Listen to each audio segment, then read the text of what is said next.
Buenos días. Voy a hablar en castellano porque no sé portugués. Espero que me entiendan, comprendan. Y agradezco la amable invitación a este seminario. En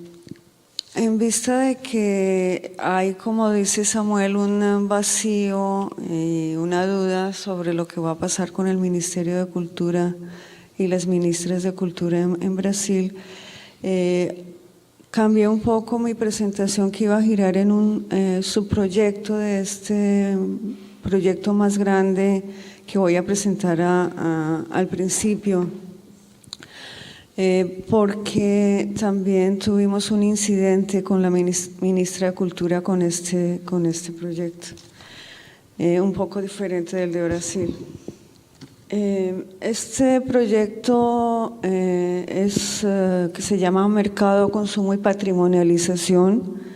Agentes Sociales y Expansión de las Industrias Culturales en Colombia. Es un proyecto que hemos venido desarrollando en los últimos 2 años y medio en Colombia y ha reunido a 19 investigadores e investigadoras en diferentes momentos de su carrera, desde investigadores e investigadoras que tienen una larga trayectoria en investigación hasta jóvenes, estudiantes de posgrados, de diferentes posgrados, y es un proyecto que se ajusta un poco a esta idea de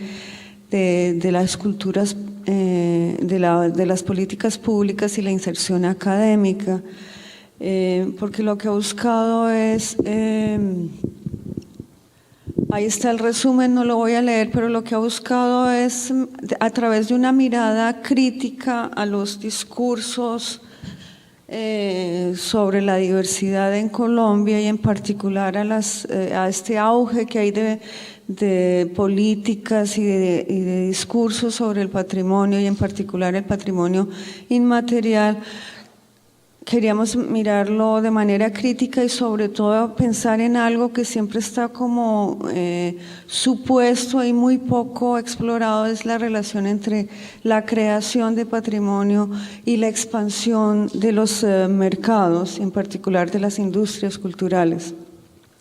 Mirando qué juegos de intereses hay ahí y cómo afectan, pero también cómo los agentes que producen el patrimonio, los productores y productoras de patrimonio, se insertan en estos discursos. Y lo que queremos hacer es una reflexión académica, pero en diálogo con quienes producen estas políticas del patrimonio, con quienes gestionan el patrimonio y con quienes producen lo que después se va a denominar patrimonio. Y como es un proyecto grande, hemos trabajado en varias partes de Colombia, en Bogotá, en Cali, en el sur, en Nariño, en Barranquilla, en las áreas amazónicas, en partes de la costa atlántica, básicamente en estos 5, digamos, temas, pero que se cruzan de muchas maneras, que son los carnavales y las fiestas regionales, el mecenazgo y el patrocinio de los museos, las ferias comerciales y las cadenas productivas, y las productoras artesanales y los productos proscritos. Mi proyecto en particular, mi subproyecto se inscribe en esta última línea de los productos proscritos. Estoy trabajando sobre la producción y comercialización de productos de hoja de coca, y otras 2 personas están trabajando sobre yagé en Colombia, sobre todo sobre el mercado de yagé y de espiritualidad indígena urbano, y sobre un licor parecido a la cachaza producido por afros en Colombia que se llama el biche. Lo que hemos querido mirar en este proyecto es a un nivel más conceptual y teórico digamos, la relación entre economía y cultura y básicamente mirar cómo digamos, en la actualidad, y creo que eso también fue bastante evidente con la conferencia palestra de anoche, que hay un interés por ponerle números a la cultura y por integrarla al mercado. Hemos contemplado también esta parte institucional de cómo se producen y se cruzan estos, digamos, discursos y políticas sobre el patrimonio, en particular el emprendimiento cultural, el turismo cultural, y es básicamente eso, y la propiedad cultural, cómo se van adquiriendo creciente importancia a la propiedad cultural. Entiendo que el problema con la ministra aquí en Brasil fue por un incidente con lo de los commons, entonces pues esto lo hemos visto en Colombia con mucha fuerza, cómo ha adquirido cada vez más espacio e importancia y extensión, una ampliación muy grande del concepto de propiedad cultural. Lo hemos mirado también a través de la publicidad, cómo todo esto, la diversidad, pero en particular del patrimonio, ha sido publicitado no solamente por el Estado, sino por compañías nacionales e internacionales muy grandes, y un caso es el de la compañía cervecera, que antes era colombiana y ahora es surafricana, pero se sigue entendiendo como colombiana, ¿no? Esto también da una dimensión de cómo han cambiado, digamos, estos conceptos de qué es lo nacional. Y también lo hemos visto en prensa, en particular en mi investigación me ha interesado mucho por estos discursos en la prensa. Y aquí tenemos un ejemplo de una caricatura muy interesante, no sé, pero si Colombia se destaca por tener una de las grupos guerrilleros más antiguos y que todavía están en operación en Sudamérica o en el mundo, dicen. Y entonces en esta caricatura le preguntan a uno de los comandantes de las FARC, comandante, Cano, que ahora ya lo murió en un enfrentamiento, ¿qué buscan ustedes con una guerra tan larga? Y responde que nos declaren patrimonio de la humanidad. Entonces esto también ilustra pues las diferentes matices y carices que tiene el discurso digamos, del patrimonio. Hemos mirado como los componentes institucionales de estas políticas y discursos, y nos incluimos ahí en esta producción y muchas otras instituciones. Y también le hemos puesto mucha atención a las mediaciones y apropiaciones de los sujetos que se inscriben o que se denominan como patrimoniales o patrimonializables, y hemos visto varios escenarios, y de lo que voy a hablar hoy es entre esos escenarios de los productos derivados de la hoja de coca. Quise también traer esto porque cuando presentamos los resultados finales en un evento público al que convocamos a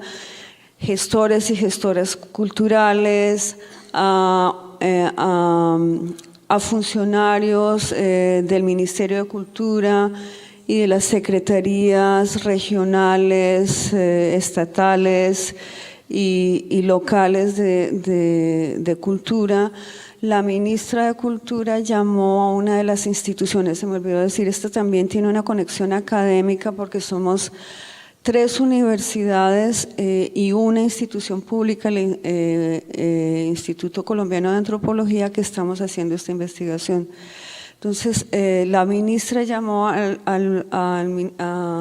ICANN, al Instituto Colombiano de Antropología, a reclamar porque en el programa había 2 ponencias cuyo título no le gustaban. y quería que cambiaran el título de estas ponencias, y uno de estos títulos era entre interrogantes del terrorismo al turismo, las caravanas turísticas en Colombia, y el otro era cómo se cocina una política pública, cómo se cocina una política express, las políticas gastronómicas en Colombia. Y esto la disgustó muchísimo, pero y pidió cambio, y además prohibió a los funcionarios del Ministerio de Cultura ir al evento, con un comunicado oficial y todo esto. Entonces, por eso se los quería presentar. Irónicamente, el título del terrorismo al turismo fue una de las declaraciones que hizo nuestro expresidente en uno de sus consejos comunitarios, que dijo que ahora en Colombia se había pasado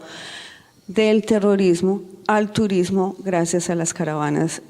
turísticas militarizadas en Colombia. Bueno, esa es la parte ya de presentación general del proyecto. Ahora voy a hacer una breve presentación sobre mi subproyecto de la comercialización de productos de coca. Entonces, hace más o menos 10 años en Colombia han surgido unas iniciativas encaminadas a remover el estigma que ha asignado la hoja de coca, y la promueven en cambio como planta sagrada, como alimento y medicina, como opción ecológica, y sobre todo no como causa, sino como alternativa al narcotráfico. Algunas de estas iniciativas han estado ligadas a la creación de pequeñas y pequeñísimas empresas de producción de alimentos y medicinas derivados de la hoja de coca, basadas estas empresas en Bogotá y algunas en el departamento del Cauca, al suroccidente de Colombia, la trayectoria de estas compañías las he estado estudiando en los últimos 2 años y medio. En esta charla quiero reflexionar sobre el lugar que ocupa la coca y su comercialización en el orden institucional colombiano. Abordaré de una parte los traslapos entre las políticas antidroga y el proyecto de nación multicultural. Argumentaré que este trabajo propicia propicia una zona gris que subraya las ambigüedades en torno a la hoja en Colombia y sitúa las particularidades de las empresas dedicadas a su procesamiento. De otra, me detendré entre los recientes cruces entre las perspectivas multiculturales y las iniciativas de patrimonio cultural inmaterial, para examinar su incidencia en los discursos sobre la coca, incluida su posible patrimonialización o activación patrimonial. El uso de los productos basados en hoja de coca, el uso y comercialización chocan con las políticas antidroga en Colombia, marcadas por la mano de Estados Unidos y legitimadas por una serie de convenios internacionales. Como planta nativa ligada a prácticas y saberes indígenas, no podría argumentarse contra su reconocimiento como parte integral de la diversidad cultural colombiana, esgrimida en particular por la Constitución de 1991 y recientemente encauzada hacia la patrimonialización cultural. En principio, entonces, su uso generaría derechos culturales, posibilitaría la propiedad cultural y su declaración como patrimonio intangible y, ¿por qué no?, estimularía la creación de un espacio legítimo y privilegiado para el emprendimiento étnico, como ha ocurrido con otros bienes culturales en Colombia y a lo largo y ancho del globo. Pero debido a su prolongada asociación con la cocaína, con los males de la adicción y la violencia al narcotráfico, esta clase de diversidad cultural se vuelve incómoda, sino indeseable para la nación multicultural. Por lo tanto, debe ser contenida. Paradójicamente, el mismo modelo multicultural ofrece una vía para lograrlo. La orientación multicultural que invita a la COCA a sumarse al coro polifónico de la nación permite al mismo tiempo restringirla como tradición confinada a los resguardos o reservaciones indígenas. Tal como que ha ocurrido con otros casos, por ejemplo, con las demandas de grupos indígenas que viven en la ciudad, que se considera que si viven en la ciudad no pueden ser indígenas porque lo indígena debe estar confinado a los territorios marginales de la nación. Atrapada entre la sanción penal y las paradojas multiculturales, la COCA pierde valor en el mercado simbólico institucional de las denominaciones patrimoniales que, según la ley colombiana de patrimonio, comillas, son expresión de la nacionalidad colombiana, cuya dinámica misma, como lo han señalado varios autores, supone una lógica competitiva de selección y exclusión de bienes. En palabras de Regina Abreu y Manuel Lima, tal lógica supone, comillas, la construcción de un acervo digno de ser memorializado en oposición a otros conjuntos de bienes culturales que deben ser relegados al olvido, cierra comillas, algo que admiten de manera más soterrada las interpretaciones oficiales de la Ley de Patrimonio Inmaterial en Colombia. El examen del lugar de la COCA en el mercado simbólico del patrimonio añade una dimensión novedosa al proceso de distinción y omisión de los bienes culturales. A diferencia de otros bienes iluminados ahora, pero recientemente, ¿no?, bajo la luz benigna de la diversidad, por ejemplo, ¿a quién ofende una artesanía indígena o un baile regional o un plato gastronómico local? La COCA arrastra el ruidoso grillete de su larga asociación con la cocaína, lo que dificulta que reciba la sanción oficial como manifestación representativa local, regional o nacional, pero tampoco logra pasar inadvertida como otros bienes y manifestaciones culturales que no obtienen la ratificación o no cuentan con el potencial, el capital humano o los recursos para obtenerlo. Sin embargo, y a pesar de su papel disonante en el mercado patrimonial, la promoción de la coca y sus derivados alimenticios y medicinales se nutre y participa en los discursos oficiales, mediáticos y publicitarios que ya mostré, que actualmente promueven el patrimonio cultural en Colombia. En sintonía con ellos, sus defensores la definen con frecuencia como patrimonio, pero a diferencia de lo que ha pasado, por ejemplo, en Perú y Bolivia, se han detenido allí. No conozco aún una iniciativa para activarla como tal. Vale la pena ir un poco más allá de las razones aparentes de orden jurídico que entorpecerían una iniciativa en esa dirección y explorar, en cambio, una nueva inconsistencia que complica el asunto. Esta reside en la misma política de patrimonio cultural inmaterial, siguiendo casi letra por letra la definición de la UNESCO de 2003, la legislación colombiana propende por una noción agregativa a partir de un listado que incluye, entre otras,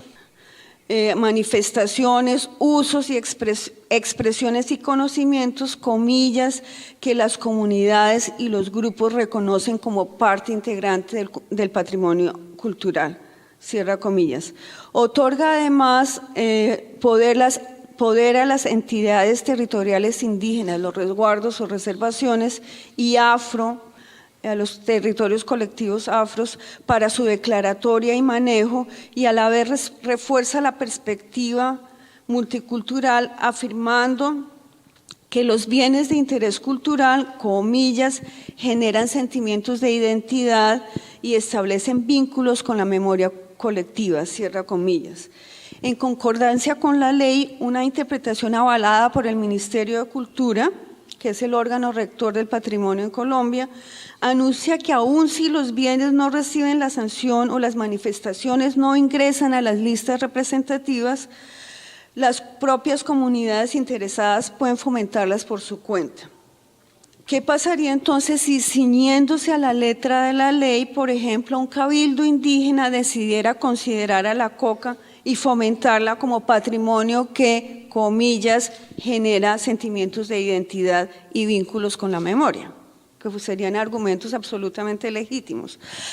La pregunta no resulta tan descabellada si se tiene en cuenta la larga tradición y usos recursivos de la legislación en Colombia desde el periodo colonial. Pero a la luz de un acontecimiento reciente, el paso hacia la patrimonialización se torna más corto y aún menos descabellado. En septiembre de 2011, hace un año, el Ministerio de Cultura concedió el 5º Premio Nacional de Gastronomía, enmarcado en su programa de estímulos, comillas, a las relaciones entre alimentación y el patrimonio cultural inmaterial, a la propuesta Cocina, Cultura y Pensamiento del grupo MISAC de Guambía en el Cauca, en el suroccidente colombiano, por un menú compuesto por lo que ellos denominaban alimentos olvidados, en el que figuraba la hoja de coca como ingrediente y en el nombre de 2 preparaciones.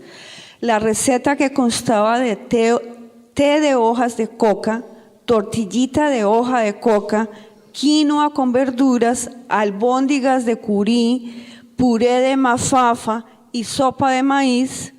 obtuvo el premio en la categoría reproducción,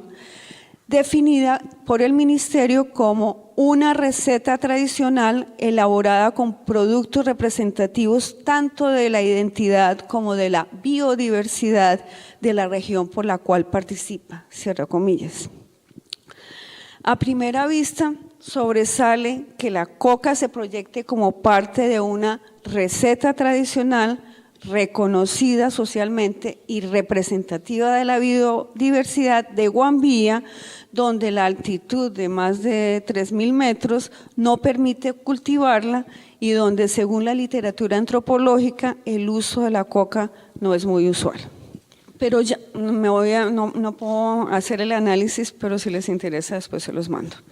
Pero llama más la atención que no haya sido un cabildo o uno de los microempresarios de los productos de la hoja, sino el propio Ministerio de Cultura el que haya echado a andar un proceso de asociación entre la alimentación y el patrimonio inmaterial, que culminó con la premiación de una receta que incluía hoja de coca, un ingrediente que, como he argumentado, no pasa desapercibido. En efecto, varios medios publicaron la noticia del premio destacando a la hoja de coca sobre todo lo demás. Con pocas variaciones, casi todos los titulares de prensa giraron alrededor del tema "Tortilla de coca gana el Premio Nacional de Gastronomía". Así los medios se centraron en la coca, relegando todos los otros aspectos de la noticia, algo que confirma la ambivalente notoriedad de la hoja. En esa dirección razonó la redacción Cultura y Entretenimiento del periódico de mayor circulación nacional. Comillas: era de esperarse que una tortilla hecha con hoja de coca causara impacto entre los jurados y espectadores del Premio Nacional de Gastronomía desde que se anunció que este menú era finalista para recibir el galardón. Cierra comillas.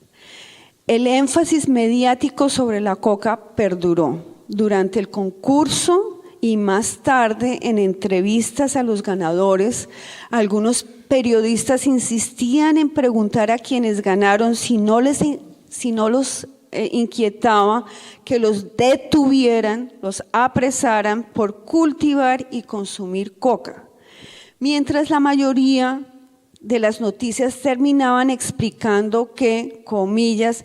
los ganadores tuvieron que aclarar que la coca es parte del patrimonio de los pueblos indígenas y no una sustancia ilegal, cierra comillas, poniendo así de relieve la ambigüedad que signa a la coca, donde riñen lo penal y lo multicultural patrimonial. Si frente a la institucionalización del modelo multicultural y la posterior activación del mercado simbólico del patrimonio, el Estado colombiano ha jugado un papel clave que incluso ha repercutido, como vimos, en los debates patrimoniales sobre la coca,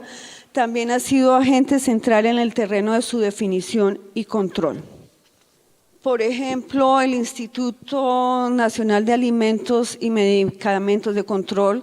ha expedido varias alertas y comunicaciones diciendo que los productos de coca no pueden circular fuera de los resguardos indígenas, y esto lo ha hecho en coordinación con varias otras instituciones, como el Consejo Nacional de Estupefacientes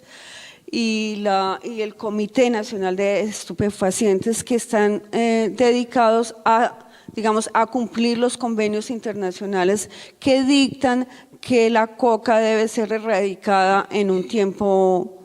futuro, aunque no se han puesto de acuerdo en cuál va a ser ese periodo. Hace como 30 años dijeron que 25, pero ya ahora está como también en una ambigüedad. Pero además de eso, no hay versiones diferentes sobre la coca, aún dentro de una misma institución estatal. Por ejemplo, la Presidencia de la República, en la página web de la Presidencia de la República durante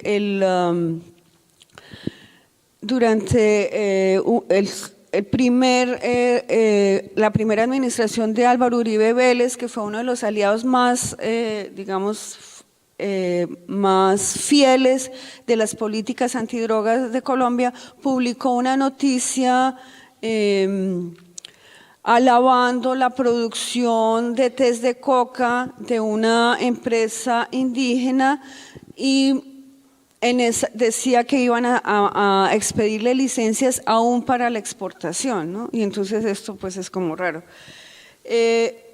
Y en una escala institucional más amplia, las acciones contra la hoja y las leyes antidroga colombianas no armonizan con aspectos del orden jurídico y constitucional colombiano. Por ejemplo, hubo una campaña muy sonada en televisión y en prensa que se llamaba "No cultives la mata que mata", y decía que estas matas, como la coca y la marihuana, mataban a la gente y que producían violencia. Y hubo una tutela contra esta campaña, y la Corte Constitucional, la Corte Suprema de Justicia ordenó que se suspendiera, pues después de 3 años de emisión, porque conceptó que transmitía un mensaje equivocado sobre el mal que representa la planta de la coca y su responsabilidad en problemas sociales derivados del narcotráfico. Pero la institución que más ha terciado a favor de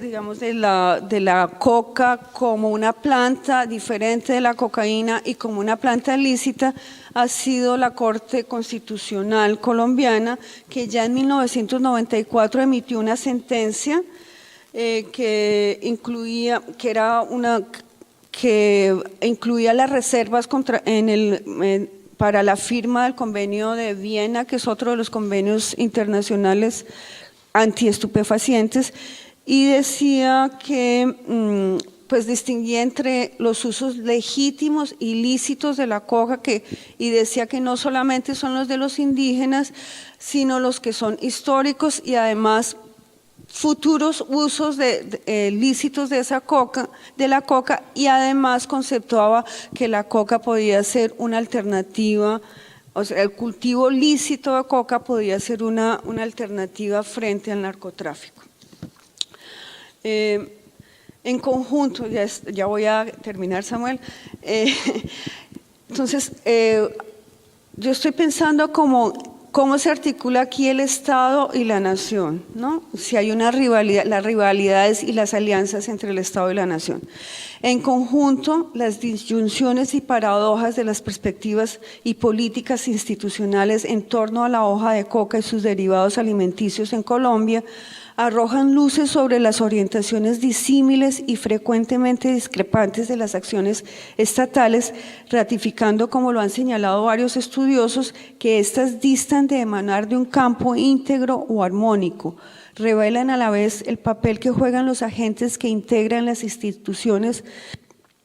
en la dispar puesta en marcha de políticas de gobierno. El caso bajo estudio subraya también las dislocaciones y los dilemas en torno a la soberanía en estados post o neocoloniales como el colombiano,